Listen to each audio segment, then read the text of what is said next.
பூண்டி சத்தியமூர்த்தி நீர்த்தேக்கத்தில் வினாடிக்கு 1000 கன அடி உபரி நீர் திறக்கப்பட்டுள்ளது. இந்நிலையில் கடல் போல காட்சியளிக்கும் பூண்டி நீர்த்தேக்கத்தை காண அப்பகுதியைச் சேர்ந்த ஏராளமானோர் குவிந்து வருகின்றனர். இதுகுறித்து நமது திருவள்ளூர் மாவட்ட செய்தியாளர் மோகன் தரும் கூடுதல் தகவல்களை பார்க்கலாம்.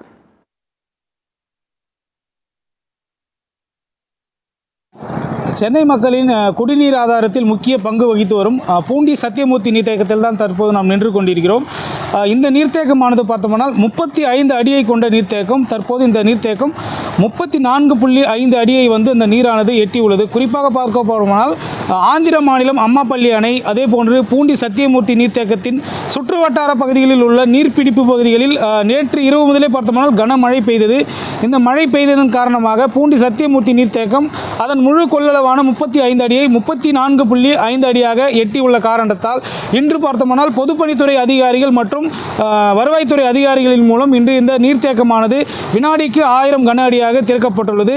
கொசஸ்தலை ஆற்றில் திறந்துவிடப்பட்டுள்ள இந்த நீரானது ஒதப்பை, ஆற்றம்பாக்கம், அதே போன்று பீமந்தோப்பு உள்ளிட்ட பகுதிகளின் வழியாக கடந்து கடலில் கலக்க உள்ளது. இதனால் இந்த பகுதிகளில் இருபுற கரைகளில் உள்ள கிராம மக்கள் பாதுகாப்பாக இருக்கும்படி திருவள்ளூர் மாவட்ட ஆட்சியர் டாக்டர் பிரபு சங்கர் அவர்கள் எச்சரிக்கை விடுத்துள்ளார். மேலும் நீரில் இறங்கக்கூடாது, செல்ஃபி எடுக்கக்கூடாது, அதே போன்று பல்வேறு எச்சரிக்கைகள் விடுக்கப்பட்டுள்ளது.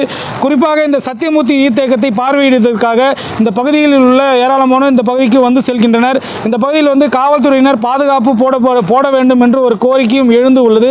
பூண்டி சத்தியமூர்த்தி நீர்த்தேக்கத்தில் மேலும் நீர் அதிகரித்தால் உடனடியாக அந்த நீரை அப்படியே இந்த கொசஸ்தலை ஆற்றில் திறந்து விடப்படும் என பொதுப்பணித்துறை அதிகாரிகள் தெரிவித்துள்ளனர்.